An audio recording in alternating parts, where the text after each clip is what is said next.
ரெண்டாவது டூலாக இருக்கிறது smudge brush. இப்போ இதை பற்றி பார்க்கலாம். எக்ஸாம்பிள், ரெக்டாங்கிள் கிரியேட் பண்ணியிருக்கோம். ரெக்டாங்கிள் செலக்ட் பண்ணிக்கிட்டு ஸ்மட்ச் ப்ரஷ் செலக்ட் பண்ணிக்கிறீங்க. ப்ராப்பர்ட்டி பாரில் நிப் சைஸ், அதாவது உங்களுடைய ப்ரஷ் இருக்கு இல்லைங்களா, அதனுடைய சைஸ் வந்து எவ்வளோ நம்ம வைக்கணுமோ வச்சுக்கலாம்.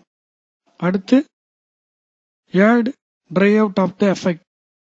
0 வேல்யூ வச்சிங்கன்னா எவ்வளோ லென்த்தாக வேணாலும் நீங்கள் வரைஞ்சிட்டே போயிட்டு இருக்க முடியும்.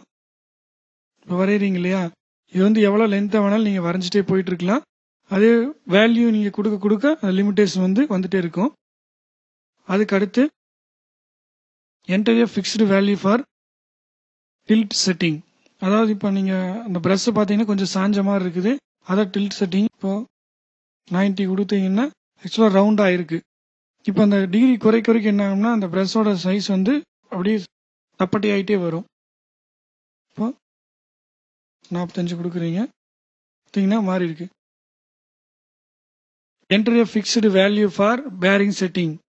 அது எதுக்காகன்னா உங்களுடைய இந்த ப்ரஷ் இருக்கு இல்லைங்களா, எவ்வளோ தூரம் வந்து சாஞ்சு வரணுங்கிறத இங்கே வேல்யூ கொடுத்துக்கலாம். இப்போ வந்து இதுக்கும் 45 கொடுத்தீங்கன்னா ப்ரஷ் வந்து எவ்வளோ தூரம் சாஞ்சுக்குன்னு உங்களுக்கு வியூவில் தெரியும். கிளிக் பண்ணி ட்ராக் பண்ணுறீங்க. இந்த 0 வேல்யூ இருந்துச்சுன்னா எவ்வளோ தூரம் வேணாலும் நீங்கள் கிரியேட் பண்ணிட்டு போக முடியாது. வந்து வேல்யூ நம்ம ஆட் பண்ணிக்கிறோம், 3 வச்சுருக்கோம். ஜஸ்ட்டு கிளிக் பண்ணி ட்ராக் பண்ணிங்கன்னா இந்த லிமிட்டேஷனுக்கு மேலே உங்களுக்கு வரையாது. இது போல் நீங்கள் கிரியேட் பண்ணிக்கலாம். அடுத்த டூல் ரஃப் அண்ட் ப்ரஷ். அதுக்கு ரெக்டாங்கிள் செலக்ட் பண்ணிக்கிறீங்க, ரஃப் அண்ட் ப்ரஷ் செலக்ட் பண்ணிக்கிறீங்க. முதல் சொன்னீங்க இல்லைங்களா, அதே தான் இங்கேயும் வரும். Nib size, enter a value for frequency of spikes. அது ஸ்பிக்ஸ்னா என்னன்னா, நீங்கள் இங்கே ஆப்ஜெக்டை கிளிக் பண்ணி ட்ராக் பண்ணும்போது இந்த ஷேப் வருது இல்லைங்களா, அதனுடைய டிஸ்டன்ஸ் இப்போ வந்து ரொம்ப டிஸ்டன்ஸ் ஜாஸ்தியாக இருக்குது, அது நீங்கள் குறைக்கணும்னா இங்கே வந்து வேல்யூ ஆட் பண்ணிக்கலாம். இப்போ வந்து நான் 5 கொடுக்குறேன். கிளிக் பண்ணி ட்ராக் பண்ணிங்கன்னா அதோட வேல்யூ வந்து ஜாஸ்தியாக இருக்குது.